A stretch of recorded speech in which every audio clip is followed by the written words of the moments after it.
everyone!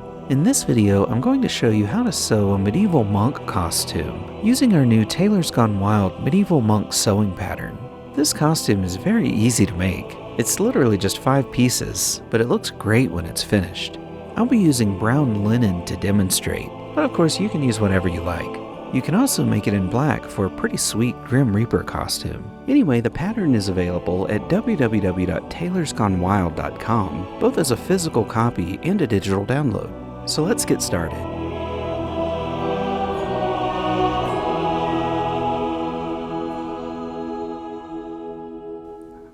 Remember to flip the robe sleeve, piece C, along the horizontal center before cutting the fabric. The sleeve is symmetrical, so only half the sleeve is on the printed pattern. If I'd have done the whole sleeve, that would have meant another pattern page, so I wanted to try and save you a few bucks if I could. So only half the sleeve is on the printed pattern. Sew the robe front, piece A, to the robe back, piece B, along the sides and shoulders, right sides together with 5/8 inch seam allowance.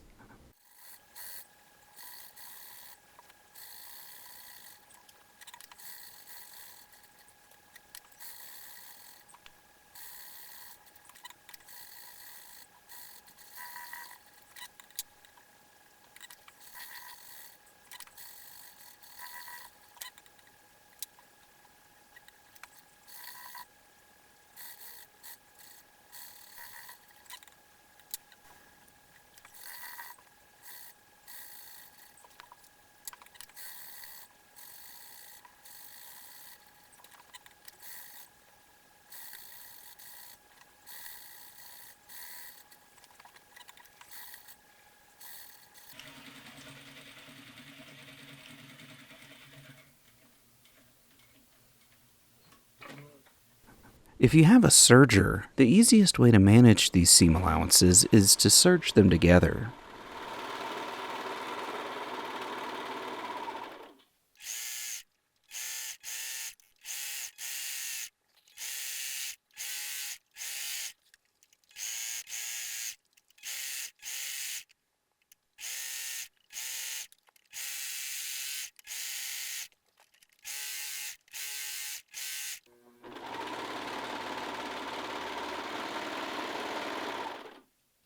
Then press the seam allowances toward the back.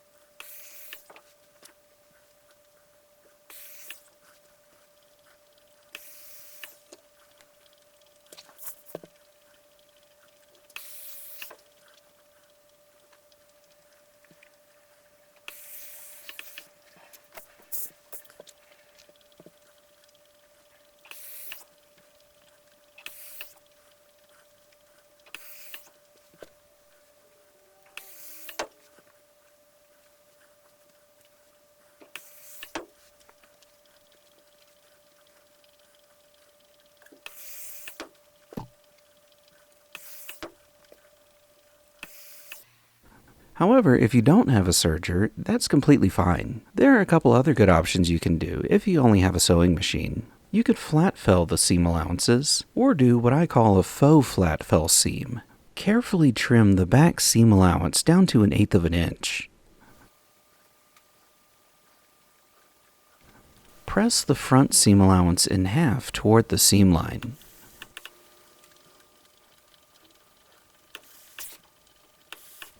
Then press the front seam allowance toward the back so it covers the back seam allowance that you trimmed. Edge stitch the folded seam allowance into place close to the folded edge. Then press the seam again. That's probably the easiest and most effective way, but you could also sew these with French seams. Just for demonstration purposes, I've applied a strip of white fusible interfacing to the wrong side of the fabric. You don't want to actually use a fusible interfacing for this because it would bulk up the seam, but since linen looks the same on both sides, I wanted it to be obvious which were the right and wrong sides of the fabric. So when you see the white fusible, we're looking at the wrong side of the fabric. First, place the two fabric panels wrong sides together. Ordinarily, we sew seams with the right sides together, but for this seam, we start with the wrong sides together. Sew the two pieces together with 3/8 inch seam allowance.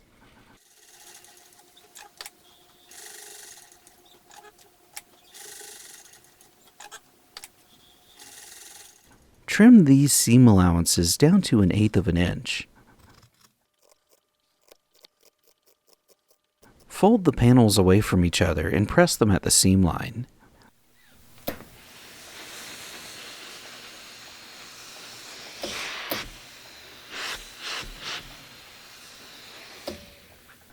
Then fold the panels back together along the seam line, right sides together, and press.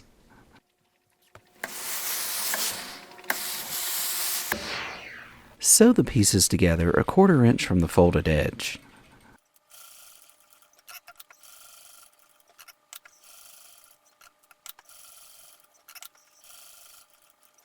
Press these enclosed seam allowances toward the back. Then edge stitch the allowances into place close to the folded edge, just like I showed you earlier for the faux flat fell seam. Press the seam one more time.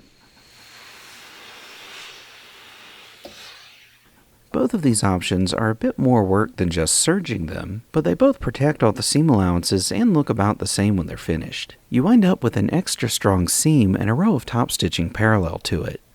Sew the robe sleeve, piece C, closed along the inner sleeve, right sides together with 5/8 inch seam allowance.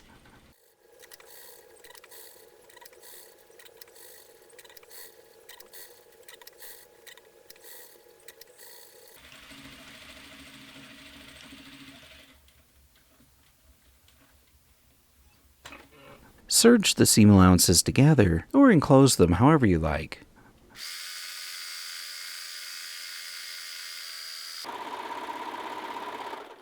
Press the seam allowances toward the back.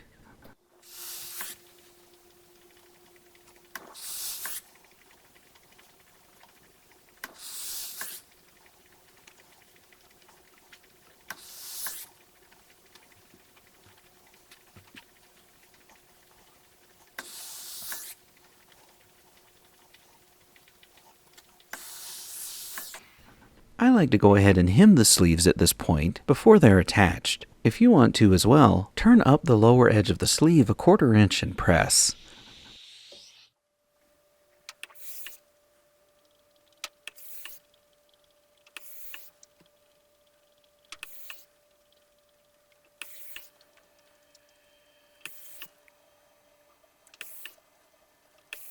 Then turn and press it upward 1/4 inch again.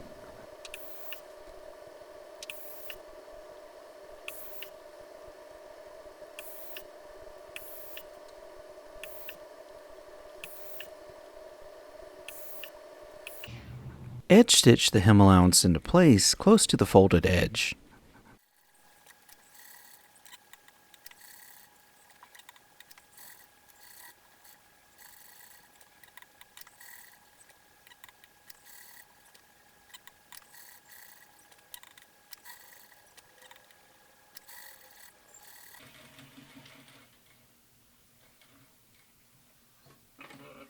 Of course, if you're experienced with hemming, you can skip the pressing and pinning and fold the allowances as you go.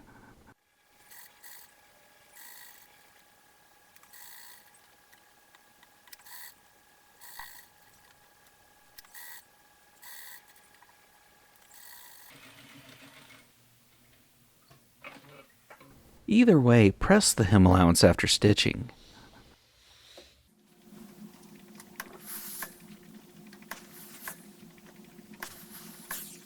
Turn the sleeve right side out. With the robe still inside out, insert the sleeve into the corresponding armscye, also known as the armhole. Pin the sleeve into place, matching the sleeve's horizontal center with the body shoulder seam and matching side/inner seams. Sew the sleeve to the body with 5/8 inch seam allowance.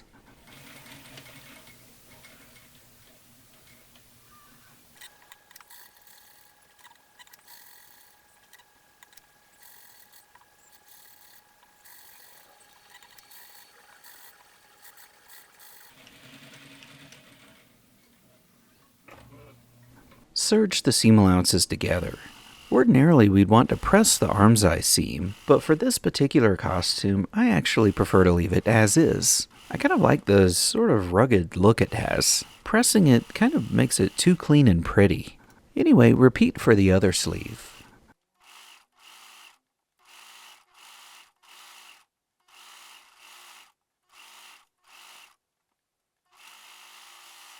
Hem the bottom of the robe by pressing the edge under a 1/4 inch, then a 1/4 inch again in edge stitching, like I showed you for the sleeve. And like I mentioned, I usually prefer to just fold hems like this as I go.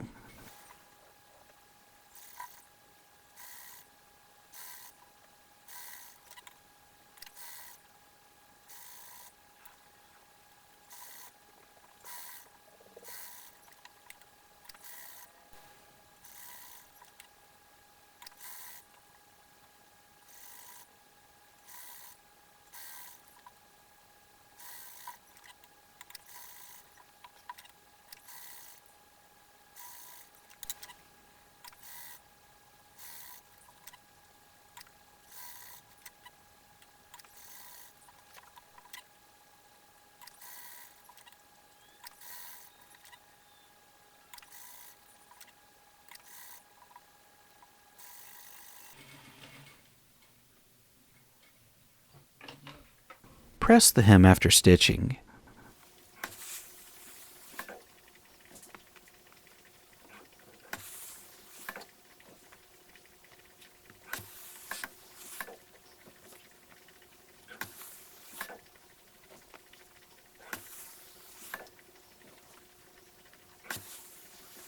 For the neckline, I do prefer to press the hem allowances under because it's such a curve all the way around.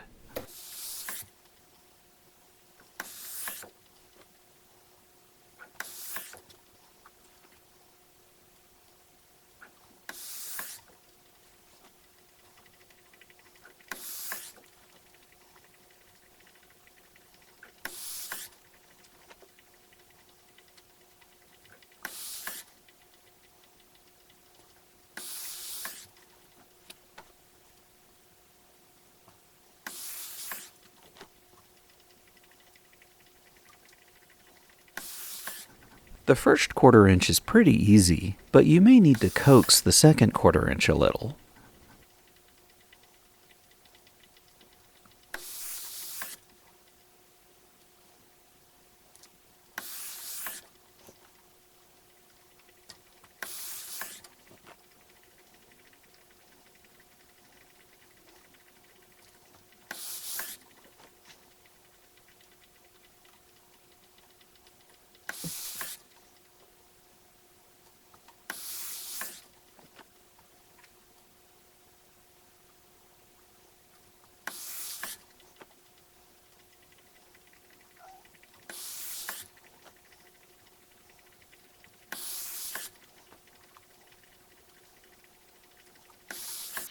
Edge stitch the neckline hem into place as well.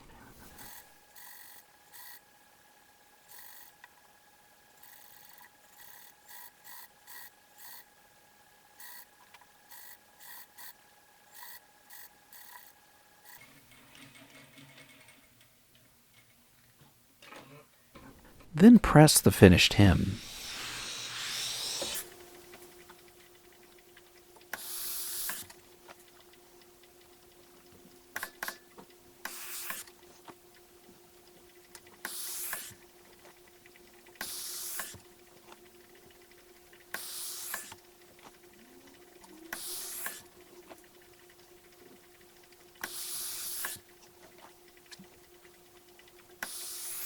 That's it for the robe. Now let's make the belt. There's a pattern piece for the belt, piece D, but it's just a long rectangle 3 inches wide. The length is your natural waist, plus about 40 inches. And remember that the belt should actually be twice as long as the paper pattern piece. Even the huge page wasn't nearly long enough for the entire belt. Or you could cut 2 of them and add a center back seam, but I prefer one long piece. Press the longer edges of the belt under 1/2 inch.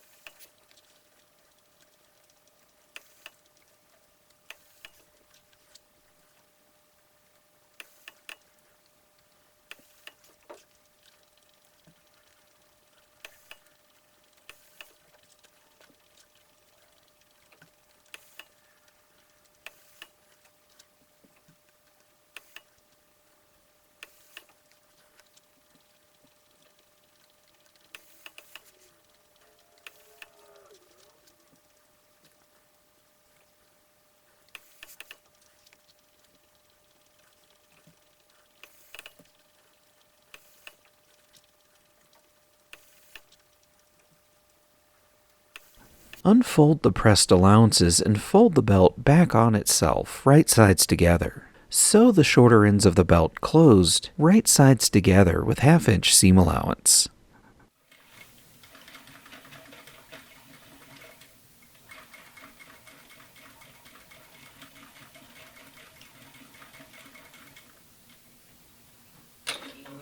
Turn the ends of the belt right sides out again. I like to start with my finger, then use a corner turner to gently turn out the corner.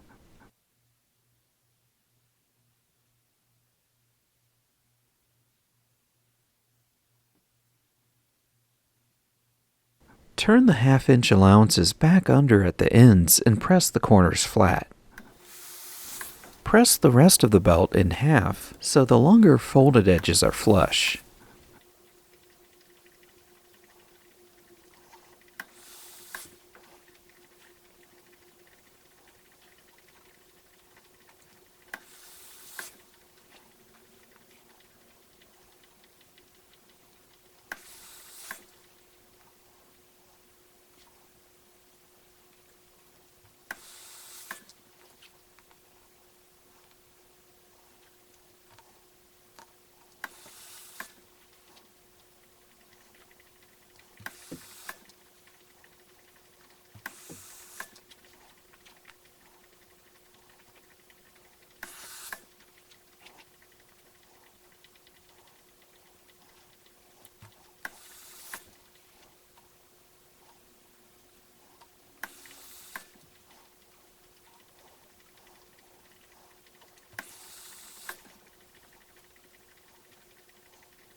Pin these edges together. Edge stitch the longer open ends of the belt together.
Press the entire belt flat.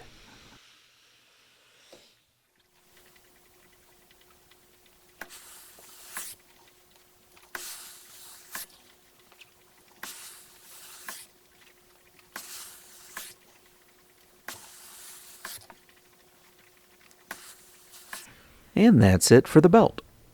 If you have a serger, serge the center front and center back edges of the right and left mantle, piece A.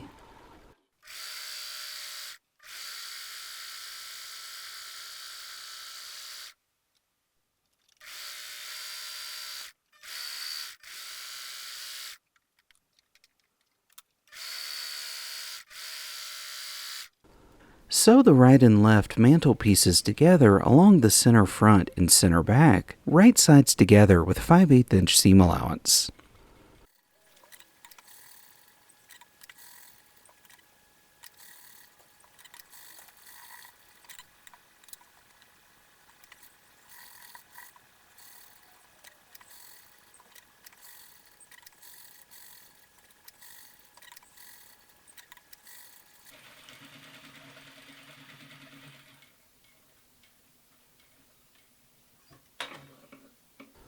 Press the seam allowances open.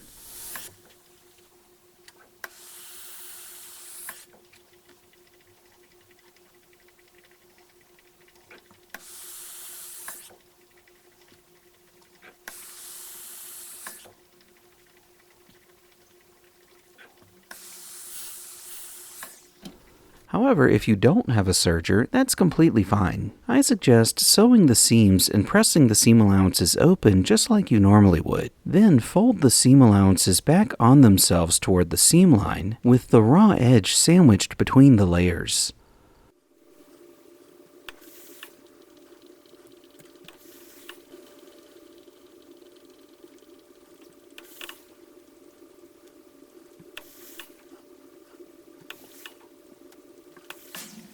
From the underside, edge stitch the allowances into place close to the folded edges.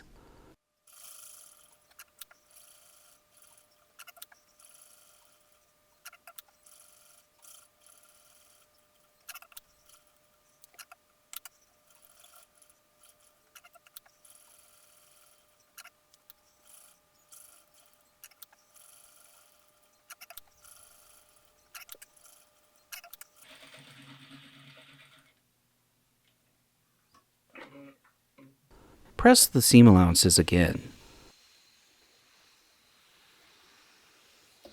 You do wind up with a little bit more bulk in the seam and a couple rows of top stitching on the outside, but I think it still looks fine. You can barely see the stitching on more textured fabrics like linen anyway. To hem the mantle, press the lower curved edge under 1/4 inch.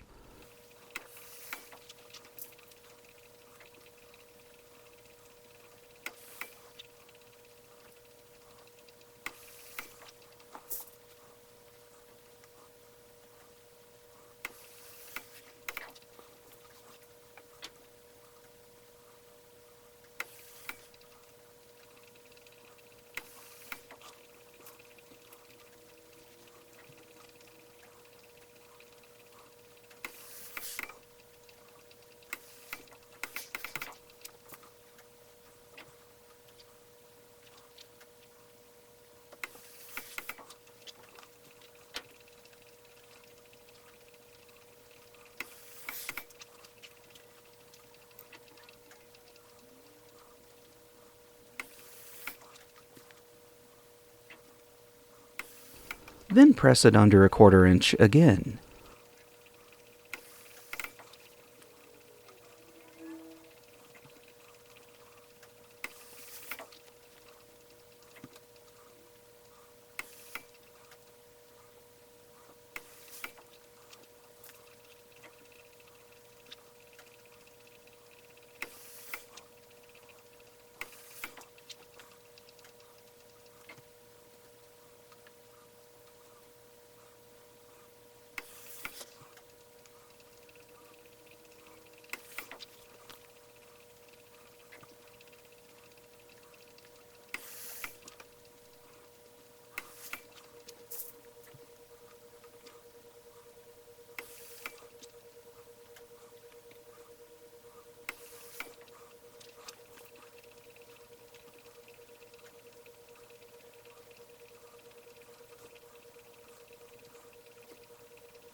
You can also pin the hem allowance into place if you like.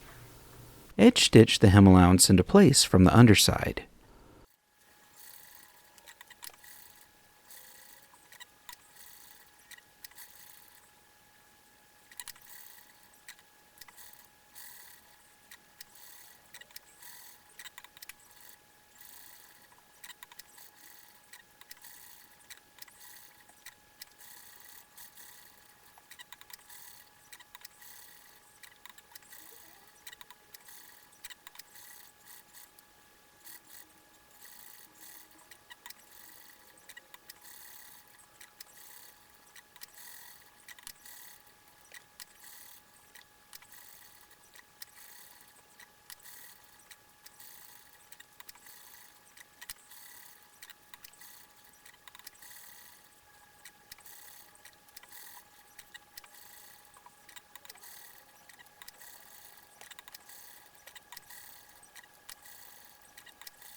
press the finished hem.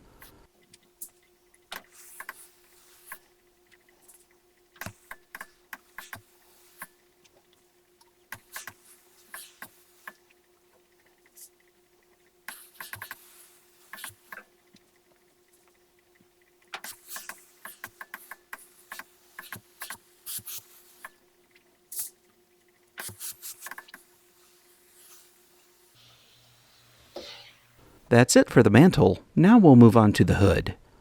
Sew the hood, piece B, closed along the center back, right sides together with 5/8 inch seam allowance.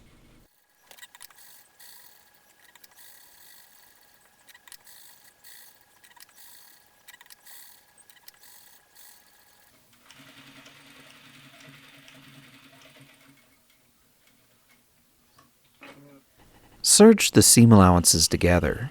If you don't have a serger, I'd recommend enclosing these allowances with some bias tape or seam binding.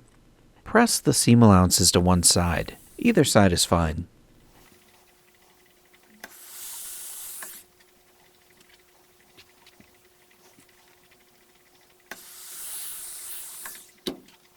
When you get to the corner, just do your best and try not to press any creases into the hood itself. Trim away the allowances diagonally at the corner.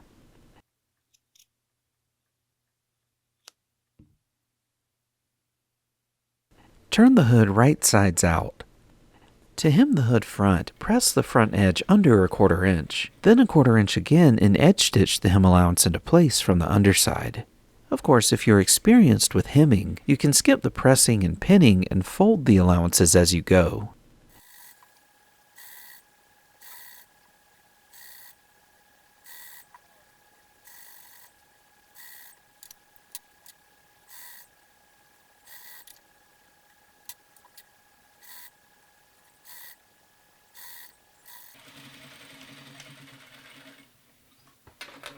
Press the finished hem.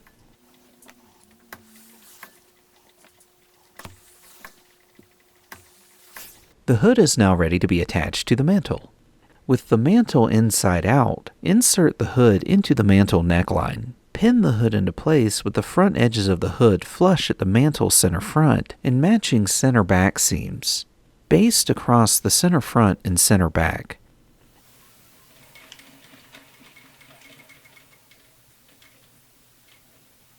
Check to make sure everything lines up properly at these areas.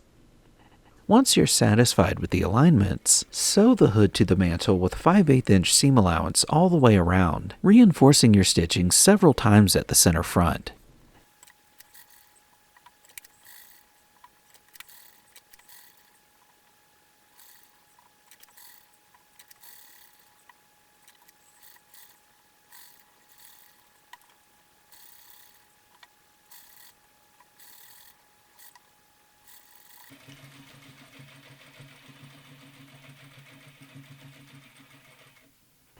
I like to do another reinforced stitch 1/8 of an inch inside the first at the center front to help keep the front edges of the hood from ever pulling or tearing open. You can also do a bar tack there instead.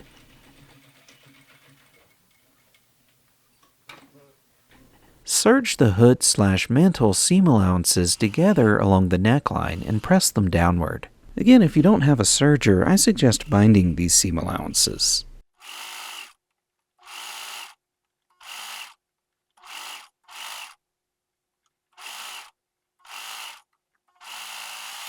From the outside, edge stitch or top stitch the hood/mantle seam allowances into place along the neckline.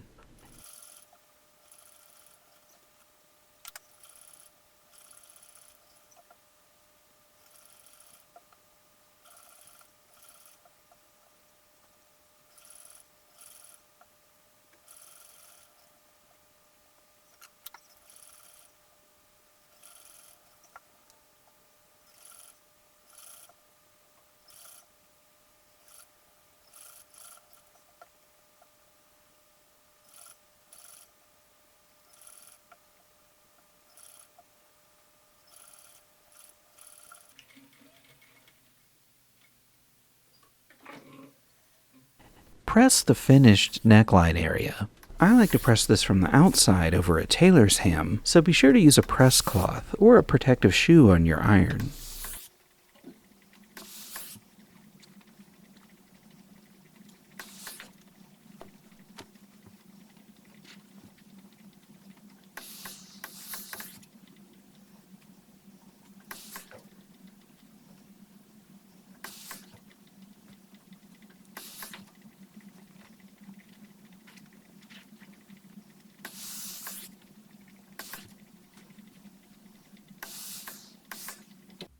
That's it. You're all finished. I hope you enjoyed this sewing tutorial. Again, the sewing pattern for this is available on our website, www.tailorsgonewild.com. If you're interested in learning more about sewing, check out our sewing courses there too. They're specifically for people who want to make costumes, and a great way to level up your sewing game. Thanks again for watching, and I'll catch you next time.